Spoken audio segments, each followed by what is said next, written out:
I want to talk to you about something that's actually really important. It's the needles that you use and the wool that you use in your felting journey. I want to take you through all of the needles that I have available in my kit, and I want to explain to you at what stage I use which needle and why that matters. I have taught hundreds of students, and every time one of them comes to me frustrated, it's not because of their technique, it's because of the type of needle that they are using for the job. And also because of the wool, the type of wool that they use for the job.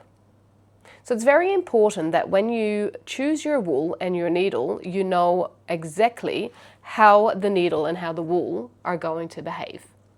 Okay, so I'm going to take you through all of the needles that I have, and I'm going to start with this orange one here. This is a 36 star orange needle, and when I say it is a star, that means that it has 4 sides. When it has 4 sides, that also means it has more barbs, so it felts quicker. The 36 gauge indicates the thickness or the coarseness of the needle. So the lower the number, the coarser the needle. So a 36 star needle is a very coarse needle with 4 sides, which equals more barbs, which means it felts faster and it felts firmer. The next needle I have in my toolbox is a 38 star needle. So that's a higher number, which means it is slightly finer than the 36. It still has 4 sides because it is star shaped. So it still felts fairly quickly, not as quick and firm as the 36 star though. This, I would say, is an all-round needle. This is the needle that I use in my wool paintings. This is the needle, so the orange needle that I just talked about is the needle that I use when I sculpt a 3D sculpture. I might start off with this one. In the same category, the star needle, I also have a 40 star. This one is really fine. Again, it has 4 sides, lots of barbs, felts quickly, not as quick as the 36 and the 38. So it's very good for small details like eyes and, eyes and noses and things like that, just fine embellishment. This needle is also very good to use to smooth the surface after you've used the 36 and the 38.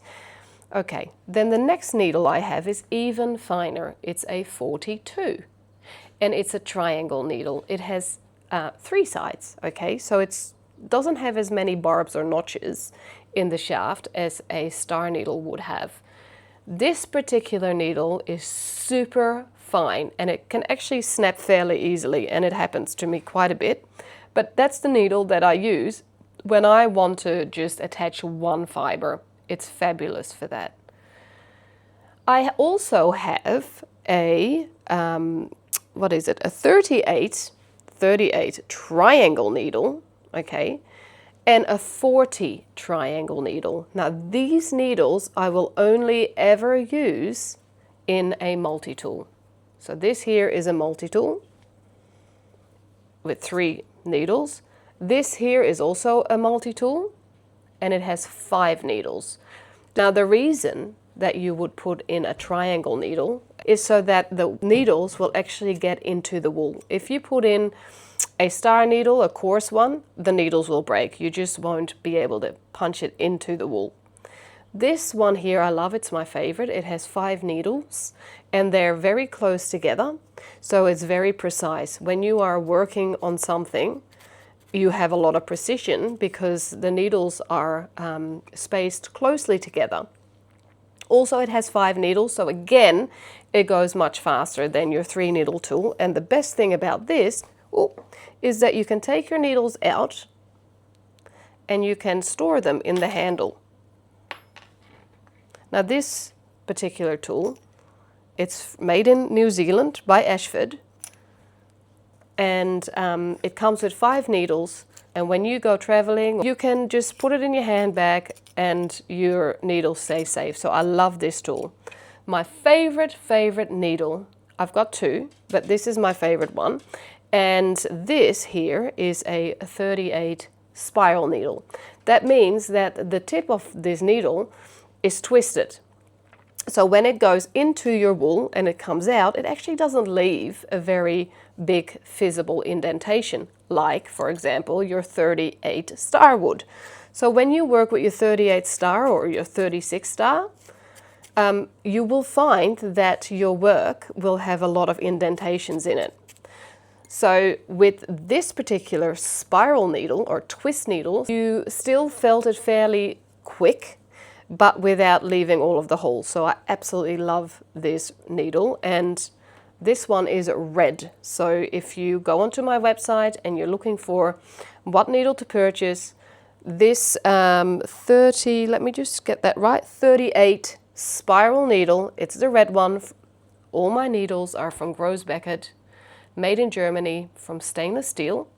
Groz-Beckert is a needle company that particularly makes needles for industrial purposes, which means that all of my needles are very strong. They don't rust, they don't break very easily, and most importantly, they don't go blunt. So you don't have to change them.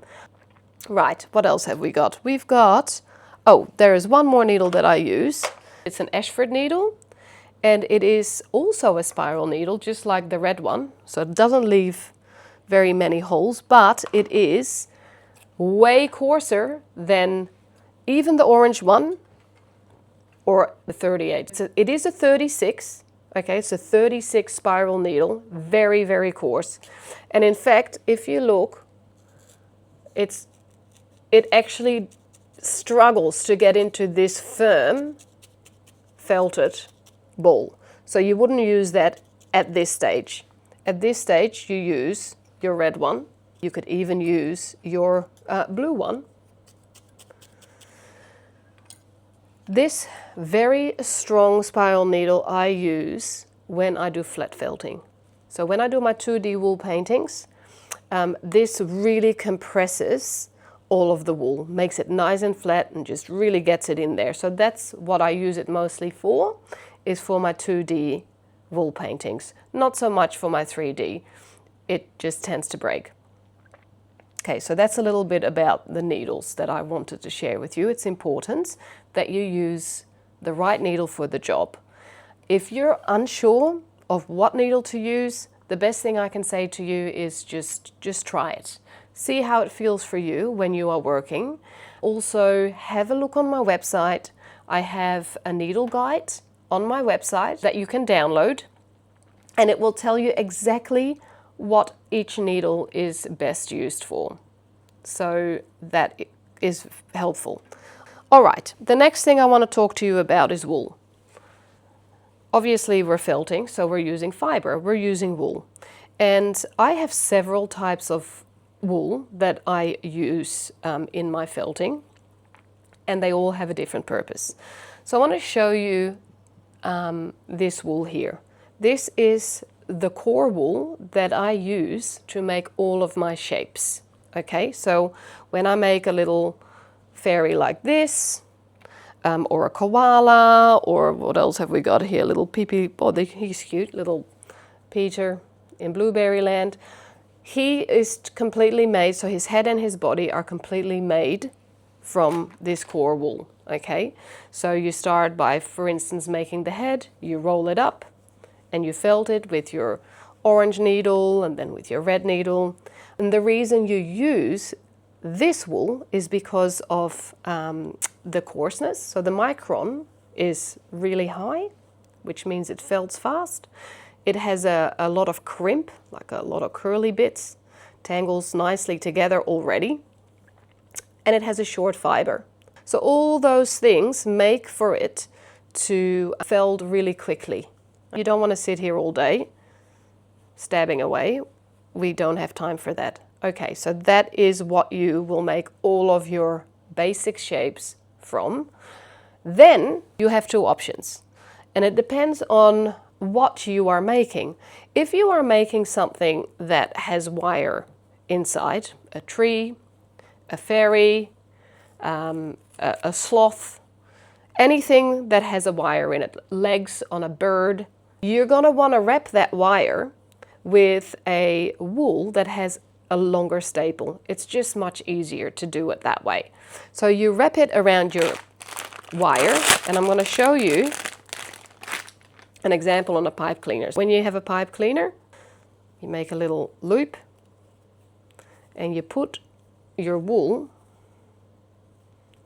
in that loop so it's stuck, and then you can wrap it around the pipe cleaner like this. And because the staples are long, it makes that really easy to do. So that's where I use a Corriedale roving. If you have merino, you can use that too. As long as it is a long staple, it's very easy to then wrap that around wire or pipe cleaners. That's what I use the roving for. Hair, you can use it for hair. It's really good for hair. So you can make, you know, little curly hairs. You could braid it. Excellent for all of those things. Then, when I want to dress my figure, whether it is a fairy or a koala or a, I don't know what else I've got here, a kookaburra, when I want to dress it and color it, put the top layer on it, I tend to use this Australian needle felting wool in several different shades. You name it, I've got it. Go on my website, have a look at all the colors I've got. You can choose whether you want it in a full shade, whether you want it in half a shade or a third. You can choose all of that. And this particular wool, again, has a very high micron, a short staple, and a lot of crimp, which means that if you put that around your needle felted sculpture, it blends in really seamlessly. You're not going to get any seams, which you would get with your Corriedale. It's much more difficult to get rid of the seams in a roving, merino or Corriedale. Doesn't matter what it is. It's a finer micron, and it's just difficult to get rid of the seams. This just blends beautifully, very easy, and it goes much quicker. Okay, so that is a little bit about the wool. I also use carded Corriedale. I'm going to grab some and I'll show you what I mean. Okay, so I sometimes use just a carded bat, and I make that out of Corriedale.